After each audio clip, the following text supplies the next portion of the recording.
उत्तर प्रदेश में अब बहुजन समाज पार्टी भी ब्राह्मण सम्मेलन आयोजित करने जा रही है, क्योंकि विधानसभा चुनाव जल्द ही है। हमारे साथ बातचीत के लिए मौजूद है कन्नौज से सांसद सुब्रत पाठक जी। सर, बसपा भी ब्राह्मण की राजनीति करने जा रही है और यूपी में ये एक मैसेज भी र्यूमर कर रहा है कि भारतीय जनता पार्टी से ब्राह्मण नाराज हैं। अब बसपा की इस नई बैठक के बारे में क्या कहेंगे? देखो, मैं सबसे पहले एक बात कह देना चाहता हूं कि आज बहुजन समाजवादी पार्टी जैसे वह राजनीतिक दल जिनका जन्म ही ब्राह्मण विरोध के आधार पर हुआ है, तो कुल मिलाकर आज ऐसे लोग यदि ब्राह्मण की बात कर रहे हैं तो निश्चित रूप से आज मुझे अच्छा लग रहा है। और रही बात कि भारतीय जनता पार्टी से ब्राह्मण की नाराज़गी, तो ब्राह्मण नाराज़ क्यों होगा भारतीय जनता पार्टी से? कोई व्यक्ति अपने परिवार से नाराज़ हो सकता है? कोई व्यक्ति अपनी माँ से नाराज़ हो सकता है क्या? आज भारतीय जनता पार्टी के कारण से ही तो ब्राह्मण को सम्मान नहीं मिला है।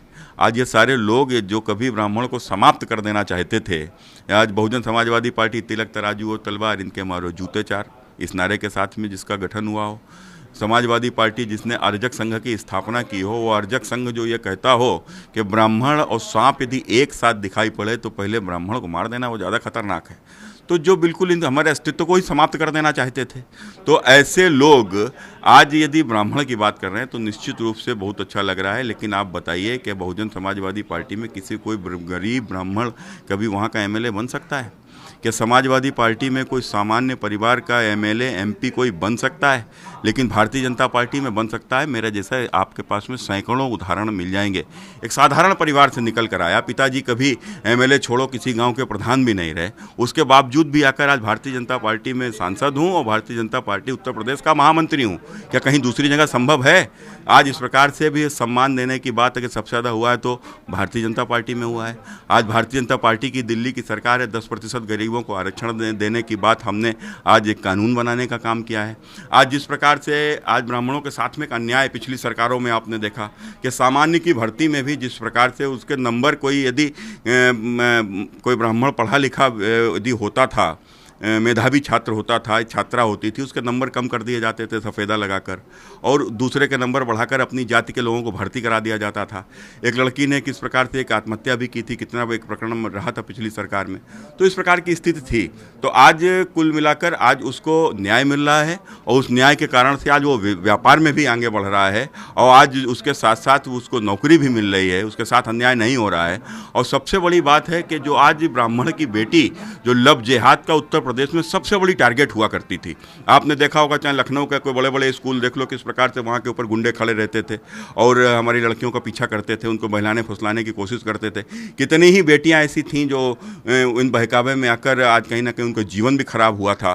तो आज इस प्रकार की स्थिति को अगर रोका किसी ने तो किसने रोका? निश्चित रूप से भारतीय जनता पार्टी की सरकार ने रोका है और उसके कारण से ही आज समाज को सम्मान मिल रहा है, और एक समाज को नहीं, सर्व समाज को सम्मान मिल रहा है। तो कुल मिलाकर ब्राह्मण का अर्थ ही हिंदुत्व है, ब्राह्मणत्व का अर्थ है भारत माता की जय, और ब्राह्मणत्व का ही अर्थ है भगवा। इस देश में भगवा के लिए ब्राह्मण ने सबसे ज़्यादा कुर्बानी की है, इस देश के लिए ब्राह्मण ने सबसे ज़्यादा कुर्बानी की है, और आज वो भगवाधारी उत्तर प्रदेश का मुख्यमंत्री है। और उसको यदि जो कोई ब्राह्मण विरोधी कहता है तो निश्चित रूप से मैं समझता हूँ कि वो पूर्ण रूप से उसकी मानसिकता खराब है, उसकी दूषित मानसिकता है।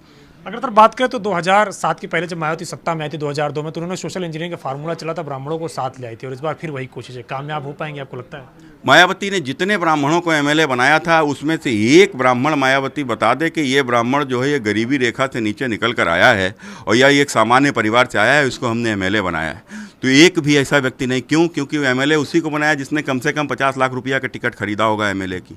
तो जब कोई गरीब आदमी, ब्राह्मण समाज किसका है? ब्राह्मण समाज कोई अमीरों का समाज है क्या? ब्राह्मण गरीबों का समाज है, सामान्य वर्ग के लोगों का समाज है, और सामान्य वर्ग का कोई आप एमएलए बनाओगे नहीं, कोई गरीब वर्ग का कोई आप एमपी बनाओगे नहीं, तो आप क्या मतलब है उसका? काहे का ब्राह्मणत्व रहा? क्या आपने सरकार आने के बाद बताओ कितने संस्कृत के विद्यालय खुलवा दिए?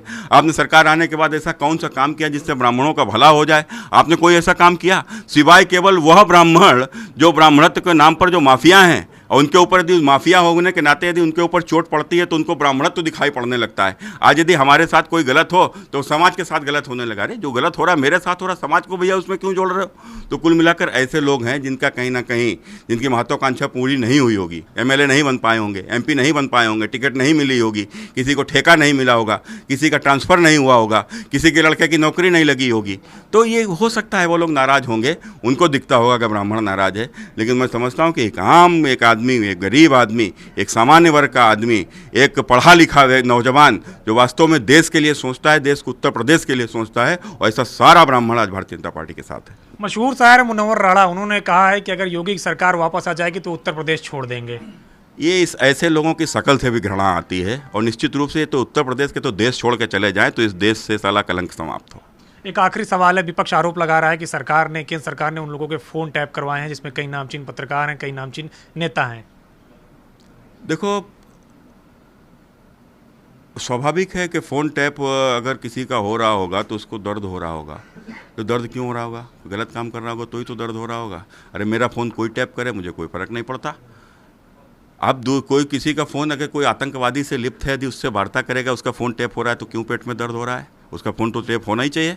अब यदि इस प्रकार से गलत आर्थिक गतिविधियों में लिप्त है, और यदि उसका फ़ोन कहीं पर टैप हो रहा है तो उसको दर्द हो रहा है, तो उसका दर्द स्वाभाविक है, उसको और दर्द हो, हम तो चाहते ही यही हैं। तो कुल मिलाकर ऐसे बेईमानों का, देशद्रोहियों के यदि फ़ोन टैप हो रहे हैं, उस पर यदि उनको दर्द हो रहा है तो उनके दर्द से कोई फ़र्क नहीं पड़ता। लेकिन मैं समझता हूँ जिसका एक भला आदमी, इस देश का भी एक भी राष्ट्रभक्त इस देश में, मैं नहीं समझता किसी का कोई फ़ोन टैप होता होगा। शुक्रिया हमसे बातचीत करने के लिए। तो कन्नौज से सांसद सुब्रत पाठक, जिनका कहना है कि अगर किसी का फ़ोन टैप हो रहा है तो जरूर वो गलत कामों में लिप्त है। अगर गलत काम में लिप्त है, फ़ोन टैप होना ही चाहिए। कमिश्नर राजकुमार के साथ अविनाश तिवारी, एबीपी गंगा, दिल्ली।